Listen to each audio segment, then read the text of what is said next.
নমস্কার বন্ধুরা, যাতা জব ভ্যাকেন্সি ইউটিউব চ্যানেল আপনাদের সবাইকে স্বাগতম। বন্ধুরা, এখানে এয়ারপোর্ট অথরিটি অফ ইন্ডিয়ার অফিসিয়াল ওয়েবসাইটে একটি নোটিফিকেশন প্রকাশিত হয়েছে। এখানে জুনিয়র এক্সিকিউটিভ পোস্টে নিয়োগ করা হয়েছে। এই পোস্টে এখানে প্রচুর পরিমাণে ভ্যাকেন্সি রয়েছে।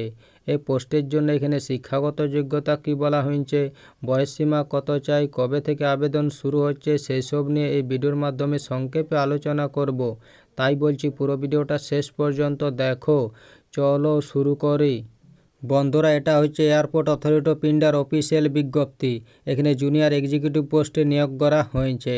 এখানে আপনাদেরকে অনলাইন অ্যাপ্লিকেশন করতে হবে, যে দেখতে পাচ্ছেন এই ওয়েবসাইটে গিয়ে। এখানে ভ্যাকেন্সি ডিটেলস দেওয়া রয়েছে। এখানে জুনিয়র এক্সিকিউটিভ আর্কিটেকচারে টোটাল ভ্যাকেন্সি রয়েছে 3টি। এখানে জুনিয়র এক্সিকিউটিভ ইঞ্জিনিয়ারিং সিভিলে টোটাল ভ্যাকেন্সি রয়েছে 90টি। এখানে জুনিয়র এক্সিকিউটিভ ইঞ্জিনিয়ারিং ইলেকট্রিক্যালে টোটাল ভ্যাকেন্সি রয়েছে 106টি। এখানে জুনিয়র এক্সিকিউটিভ ইলেকট্রনিক্সে টোটাল ভ্যাকেন্সি রয়েছে 278টি। এখানে জুনিয়র এক্সিকিউটিভ ইনফরমেশন টেকনোলজিতে টোটাল ভ্যাকেন্সি রয়েছে 13টি। এইখানে এডুকেশন কোয়ালিফিকেশন দেওয়া রয়েছে। এখানে name of post, education qualification, GATE 2024 টেস্টের পেপার দেওয়া রয়েছে। এখানে junior executive architecture education qualification দেওয়া রয়েছে। এখানে বলা হয়েছে প্রার্থীকে ব্যাচেলর ডিগ্রি থাকতে হবে আর্কিটেকচারে এবং কাউন্সিল অফ আর্কিটেকচারে রেজিস্টার থাকতে হবে। এখানে বলা হয়েছে আর্কিটেকচার এবং প্ল্যানিংয়ে গেট 2024 টেস্টে এপিয়ার হতে হবে। এখানে junior executive engineering civil education qualification দেওয়া রয়েছে। এখানে বলা হয়েছে প্রার্থীকে ব্যাচেলর ডিগ্রি থাকতে হবে ইঞ্জিনিয়ারিংয়ে বা টেকনোলজিতে সিভিলে। এইখানে বলা হয়েছে সিভিল ইঞ্জিনিয়ারিংয়ে গেট 2024 টেস্ট পেপারে এপিয়ার হতে হবে। এখানে junior executive engineering electrical education qualification দেওয়া রয়েছে। এখানে বলা হয়েছে প্রার্থীকে ব্যাচেলর ডিগ্রি পাস হতে হবে ইঞ্জিনিয়ারিং বা টেকনোলজিতে ইলেকট্রিক্যালে। এখানে বলা হয়েছে ইলেকট্রিক্যাল ইঞ্জিনিয়ারিংয়ে গেট 2024 টেস্ট এপিয়ার হতে হবে।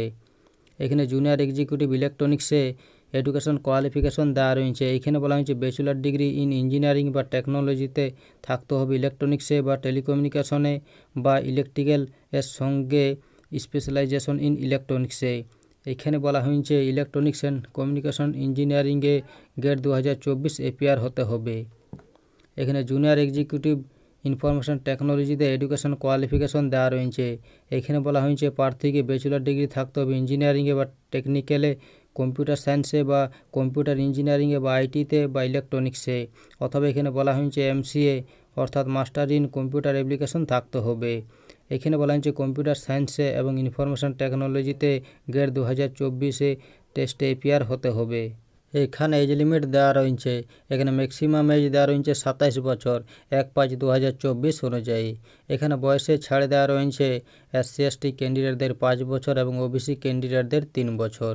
এখানে ইম্পর্ট্যান্ট ডেটসে বলা হয়েছে এখানে আপনাদের অনলাইন অ্যাপ্লিকেশন শুরু হচ্ছে 2 এপ্রিল 2024 থেকে। এখানে অনলাইন অ্যাপ্লিকেশনের শেষ তারিখ দেওয়া রয়েছে 1 মে 2024। এই সময়ের মধ্যে আপনাদের অনলাইন অ্যাপ্লিকেশন করতে হবে, এই যে দেখতে পাচ্ছেন এই ওয়েবসাইটে গিয়ে। এখানে রিমিউনেশনে পে স্কেল দেওয়া রয়েছে। এখানে জুনিয়র এক্সিকিউটিভ গ্রুপ BE1 লেভেলে আপনাদের 40,000 থেকে 1,40,000 এর মধ্যে পে স্কেল দেওয়া হবে। এখানে সিলেকশন প্রসিডিওরে বলা হয়েছে এখানে আপনাদের এজ এবং অল আদার এলিজিবিলিটি ক্রাইটেরিয়া ধরা হবে 1 মে 2024 অনুযায়ী।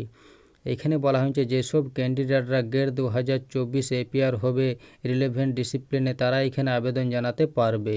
এই ছিল নোটিফিকেশনের কয়েকটি গুরুত্বপূর্ণ পয়েন্ট। ভিডিও ভালো লাগলে লাইক করুন, আর এরকম প্রতিদিন রাজ্য সরকার বা কেন্দ্র সরকারের চাকরির খবর পেতে চ্যানেলটিকে সাবস্ক্রাইব করে রাখুন। ধন্যবাদ।